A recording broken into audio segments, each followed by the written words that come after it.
Racing to the 2020 Kentucky Derby. This time, let's take an update as we look at some of the top contenders and their speed figure progression leading up to the first Saturday in September.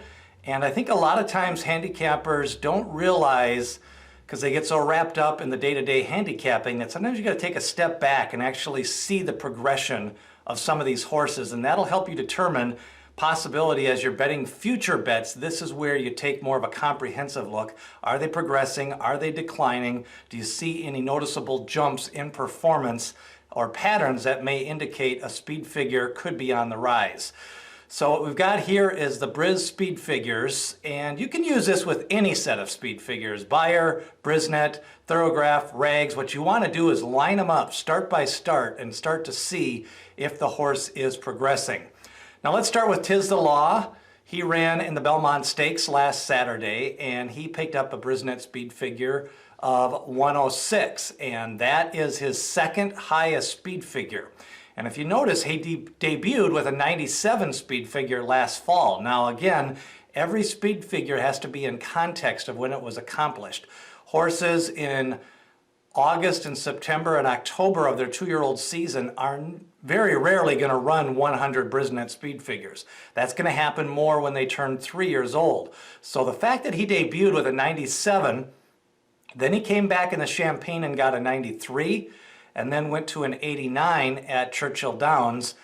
Then he started off his 3-year-old campaign, came out of the gate with a 108, then he regressed to a 100, then he picked up a 106 in the Belmont Stakes. So I think Tiz the Law definitely is showing, you know, he hasn't really peaked. You don't really see a decline. You see little peaks and valleys, but he's pretty steady now at this 100 level. And the question is, what can he get in the Travers Stakes, and then what is he going to get in the Kentucky Derby? Now you got a horse like Authentic. He picked up a 105. That's his highest speed figure, and he did it in a loss with a little bit of a troubled trip.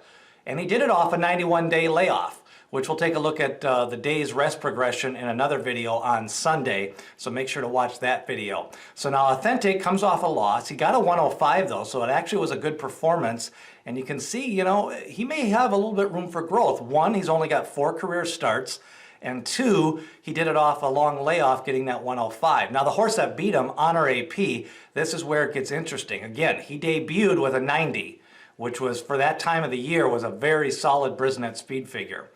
Then he goes to a 97, flattens out at a 94 in his debut as a 3-year-old, but that was coming off a long layoff, and then he busted it open with a 108. So that 108 matches up against Tiz the Law's 108 in the at Gulfstream Park.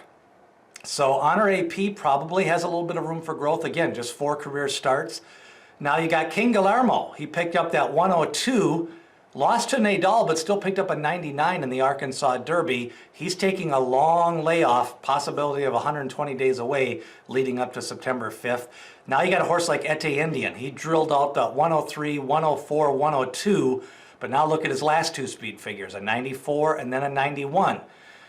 It seems to be that he's progressing a little bit. Now this is what's interesting about this year's Derby, is that they're going to have a chance to regroup and recircle back up to a new top possibly, if they're not wore out from their efforts. But AntiIndian did a lot in a short time. Now Enforceable, he's got the most career starts of these guys. Again, he kind of got a 94 to start off the year, ran in 3 legs of that Louisiana series. Actually kind of just stayed flat, but then they gave him some time off. He's working out, could run in the Bluegrass Stakes. So speed figures have to be looked at in the context of when they ran them. They have to be looked at in context, are they progressing? And then how many career starts. When you start out at a high figure, you've got to condense your speed figure progression into a small time frame of races, whereas when you have more races, you're not going to see those noticeable jump ups in speed figures usually, unless you know, it's the rare horses that can do that. So that's a look at your Kentucky Derby update. What do you think? Do you think Tiz the Law and Honor AP, do the speed figures reflect that they're the top 2 horses of this generation so far? And do you think a horse like King Guillermo or Authentic still have room for improvement? Leave a comment below. Share this with all your horse racing friends. We're leading you up to the Kentucky Derby 2020.